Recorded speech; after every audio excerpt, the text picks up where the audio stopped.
நண்பர்கள் அனைவருக்கும் வணக்கம்.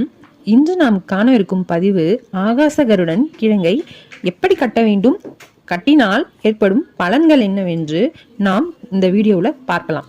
வீடியோக்குள்ளே போகிறதுக்கு முன்னாடி நம்ம தெய்வீக சிந்தனை சேனலை சப்ஸ்கிரைப் பண்ணாதவங்க சப்ஸ்கிரைப் பண்ணிடுங்க. மறக்காமல் பெல் பட்டனையும் தட்டிடுங்க. நம்ம முன்னோர்கள் வீட்டில் கண் திருஷ்டியை போக்கணும்னோ விஷ ஜந்துக்களை அழிக்கணும்னோ பயன்படுத்திய பொருள் தான் ஆகாச கிழங்கு. அதை எப்படி கட்டணும் அப்படிங்கிறத இந்த வீடியோவில் பார்க்கலாம். பொதுவாக இந்த கிழங்கு நாட்டு மருந்து கடைகளில் கிடைக்கும். எனக்கு இந்த கிழங்கு வீட்டுக்கிட்டேயே கிடைச்சிருச்சு. இந்த கிழங்கை நல்லா தண்ணி ஊற்றி கழுவிட்டு மஞ்சளை நல்லா பூசி விட்டு அதில் குங்குமத்தால் பொட்டு வச்சு இந்த மாதிரி ஒரு நூலில் மஞ்சளை தடவி நல்ல முடி போட்டு முன்வாசல்ல கட்டிடுங்க. இந்த கருடன் கிழங்கை நீங்க கட்டுறதால வீட்டுக்குள்ள எந்த ஒரு விஷ ஜந்துவும் வராது. அதே போல நம்ம எதிரிகளால ஏற்படக்கூடிய தீய வினைகளும் நம்மள அணுகாதுன்னு சொல்லுவாங்க. கட்டி விட்டா காத்துல உள்ள ஈரப்பதத்தை வச்சு நல்லா துளுத்துருமா இந்த கிழங்கு.